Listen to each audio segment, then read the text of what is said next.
এক আসনের প্রার্থী অন্য যারা আছে তাদেরকে আমি ছোট করা না, কিন্তু তাদের তুলনায় আপনি দেখেন আরো যারা আছে তাদের তুলনায় কিন্তু হাত পাকার প্রার্থী সর্বদিকে যোগ্যতা সম্পন্ন, সর্বদিকে যোগ্যতা সম্পন্ন।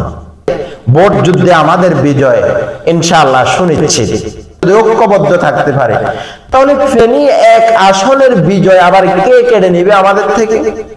আমি জন্য আমার এক আসনের একজন ভোটার, রাজনৈতিকভাবে ইসলামী আন্দোলন বাংলাদেশকে মহাব্বত করি, ইসলামী আন্দোলন বাংলাদেশের একজন কর্মী।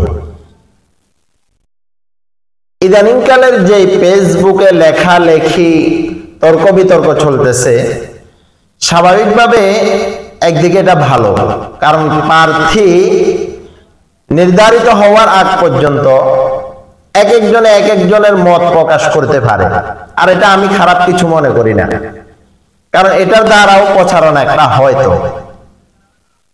কিন্তু যখন একটা সিদ্ধান্ত হয়ে যাবে, আমিরের সিদ্ধান্ত যখন হয়ে যাবে চূড়ান্ত ভাবে, তাহলে আমার মনে হয় এখানে তর্ক বিতর্ক করা এটা আর আমাদের জন্য কল্যাণকর হবে না।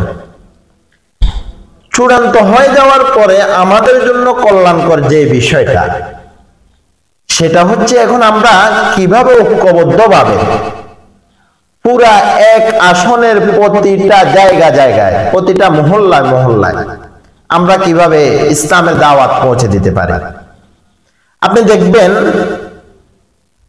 এক আসনের প্রার্থী অন্য যারা আছে তাদেরকে আমি ছোট করা না, কিন্তু তাদের তুলনায় আপনি দেখেন আরো যারা আছে তাদের তুলনায় কিন্তু হাত পাকার প্রার্থী সর্বদিকে যোগ্যতা সম্পন্ন, সর্বদিকে যোগ্যতা সম্পন্ন। অতএব আমাদেরকে এই মুহূর্তে আমাদের কাজ হচ্ছে, ভোট যুদ্ধে যদি আমাদেরকে বিজয় অর্জন করতে হয়, এই মুহূর্তে আমাদেরকে সব ভেদাভেদ ভুলে গিয়ে প্রতিটা জনগণের ধারে ধারে গিয়ে বারে বারে গিয়ে আমাদেরকে হাত পাকার দাওয়াত পৌঁছে দিতে হবে।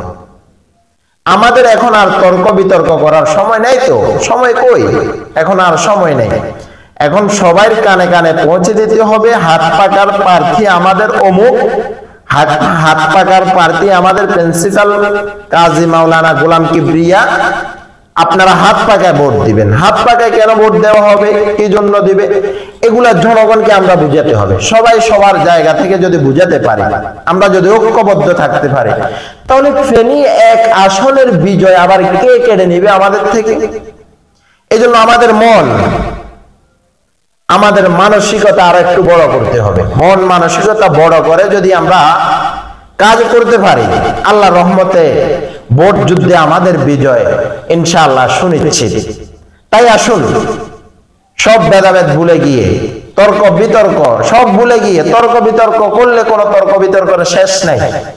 অতএব এখানে ইতি টেনে আমরা সবাই ঐক্যবদ্ধ হয়ে ঐক্যবদ্ধ প্ল্যাটফর্মে এসে আমরা ফেনী এক আসনে কিভাবে ইসলামকে বিজয় করতে পারি, হাত পাকাকে বিজয় করতে পারি, এজন্য আমরা সবাই এই মুহূর্তে ঐক্যবদ্ধ হয়ে কাজ করি।